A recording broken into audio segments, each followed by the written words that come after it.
Hello hi student मु संजय आपण स्वागत करुच्ची संजय स्टडी चैनल।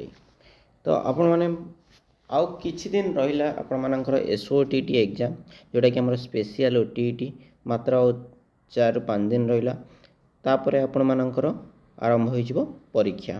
तो सही परीक्षा पय आपण मानक पय किछि प्रश्न अछि जाहाकु कि परीक्षा रे आसीबार संभावना रही ए प्रश्न गुड़िक। तेणु आपण मानक अनुरोध भिडियोटी को प्रथम रु शेष पर्यंत देखंतु एवं सबु प्रश्नर उत्तर देवाई चेष्टा करंतु। ओके ठीक अच्छे। तो आज भिडियोटी आरंभ करवा। प्रथम प्रश्न आपण मान पाखे कौन रही ना भारतर क्यों राज्य रे इंग्राजी हेउछि राज्य भाषा। ठीक अच्छे। ऑप्शन कौन रही आमर option A Mizoram, option B Kerala, option C Manipur, option D Nagaland.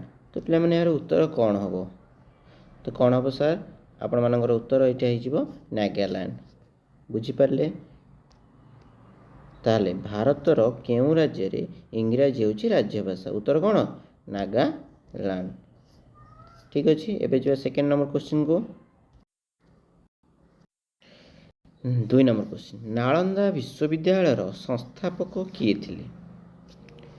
तो ऑप्शन ए रही Samudragupta, option B Kumaragupta, option C Chanakya, option D Kalidas. आपण मैंने समस्ते जानते नालंदा विश्वविद्यालय आमर सर्वपुरातन विश्वविद्यालय। तो ये जो संस्थापक किए थे या क्या समय होता यार उत्तर होकर कौन कुमारगुप्त। ठीक अच्छे। एबे जीवा आम 3 नंबर क्वेश्चन को कौन रही क्वेश्चन देखिबा। माउंट एवरेस्ट को चढ़ी प्रथम भारतीय महिला किए। Option A Kalpana Chawla, option B Razia Sultan, option C Bachendri Pal, option D Sunita Singh. तो कौन हम पे यार उत्तर कौन रही option Kalpana Chawla, Razia Sultan, option C Bachendri Pal, option D Sunita Singh. तो यार उत्तर आपण माने कौन करेंगे ना कमेंट बॉक्स रे कमेंट करेंगे। ठीक अच्छे।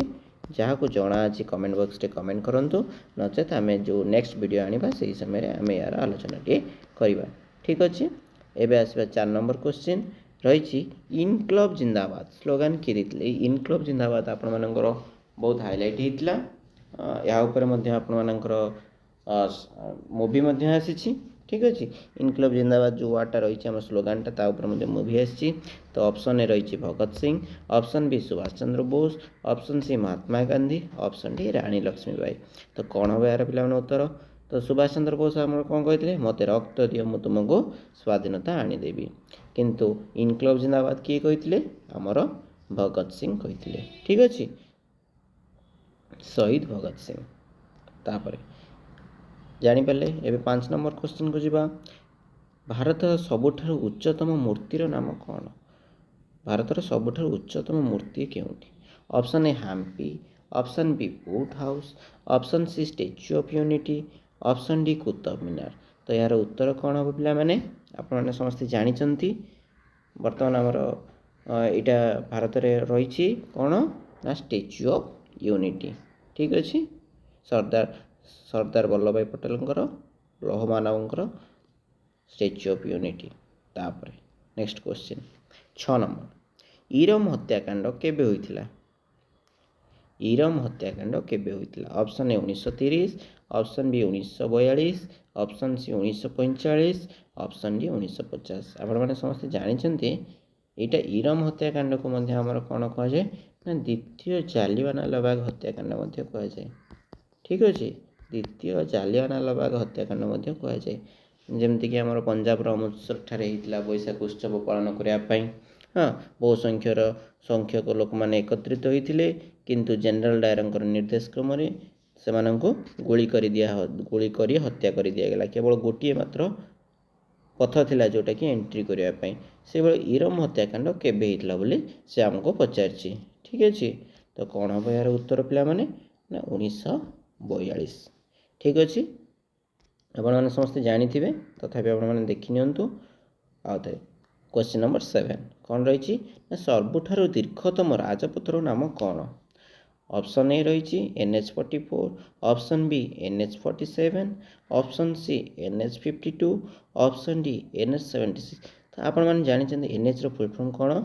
ଆମର ହେଉଛି ଯେଉଁ ଆପଣଙ୍କୁ ପ୍ରଶ୍ନ ପଚରାଯାଇଛି ଏଇଟା ହେଲା NH। NH ର ଅର୍ଥ ହେଉଛି ନ୍ୟାସନାଲ୍ ହାଇୱେ। କ'ଣ? National highway.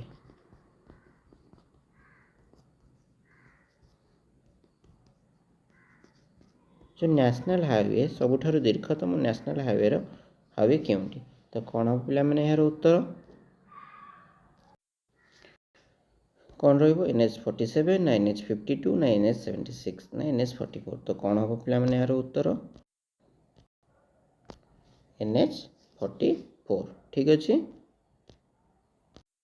ଏବେ ଯିବା ଆମେ 8 ନମ୍ବର କ୍ୱେଶ୍ଚିନ୍କୁ। ଓଡ଼ିଶାର ଜାତୀୟ ନୃତ୍ୟର ନାମ କ'ଣ? ତ ଓଡ଼ିଶାର ଜାତୀୟ ନୃତ୍ୟ ସମସ୍ତଙ୍କୁ ଜଣା, ତଥାପି ଆମେ ଦେଖିବା ଅପସନ୍ କ'ଣ କ'ଣ ଦେଇଛି। Kuchipudi, option B Chhau, option C Gotipua, option D Odissi. ତ ଏହାର ଉତ୍ତର କ'ଣ ହେବ ପିଲାମାନେ? ଅପସନ୍ ଡି ଓଡ଼ିଶୀ ହେଉଛି ଆମର ଜାତୀୟ ନୃତ୍ୟ। ସେଇଭଳି 9 ନମ୍ବର କ୍ୱେଶ୍ଚିନ୍ କ'ଣ ରହିଛି ନା ଭାରତର ଜାତୀୟ ସଙ୍ଗୀତ ଗାନ କରିବାର ସମୟ ଅବଧି କେତେ? ଯେଉଁ ଆମେ ଜାତୀୟ ସଙ୍ଗୀତ ଗାନ କରିବା ତା କେତେ ସମୟ ଭିତରେ ଆମେ ଗାନ କରିବାର ଆବଶ୍ୟକ ଅଛି? Option A 42 second, option B 52 second, option C 62 second, option D 92 second. ତ ଏହାର ଉତ୍ତର କ'ଣ ହେବ ପିଲାମାନେ? Option B 52 second. ଜାଣିଛ ନା ଜାଣିନ? ଏଇଟା ଦେଖ ମନେ ରଖିଥାଅ, ଅପସନ୍ ବି 52 ସେକେଣ୍ଡ। ଓଡ଼ିଶାର କେଉଁ ଜିଲ୍ଲା ଭୂସ୍ୱର୍ଗ ନାମରେ ପରିଚିତ? ତ ଓଡ଼ିଶାର କେଉଁ ଜିଲ୍ଲାକୁ ଭୂସ୍ୱର୍ଗ ବୋଲି କୁହାଯାଏ? Option A Khordha, option B Koraput, option C Puri, option D Sambalpur. ତ ଏହାର ଉତ୍ତର କ'ଣ ହେବ ପିଲାମାନେ? Option B Koraput. ଠିକ୍ ଅଛି। ଏ କୋରାପୁଟ ଜିଲ୍ଲାକୁ ଆମର ଓଡ଼ିଶାର ଭୂସ୍ୱର୍ଗ ବୋଲି କୁହାଯାଏ। ଯଦି ଭିଡ଼ିଓଟି କିଛି ଇନଫର୍ମେଟିଭ୍ ଲାଗିଥାଏ ତେବେ ଲାଇକ୍, କମେଣ୍ଟ, ସେୟାର ଏବଂ ସବସ୍କ୍ରାଇବ୍ କରିବା ସହିତ ପାଖରେ ଥିବା ବେଲ୍ ଆଇକନ୍କୁ ଅନ୍ କରିଦିଅନ୍ତୁ। Thank you for watching. ଆଉ ନିଶ୍ଚିନ୍ତ ଭାବରେ ଆପଣମାନଙ୍କର ସାଙ୍ଗମାନଙ୍କୁ ସେୟାର କରନ୍ତୁ।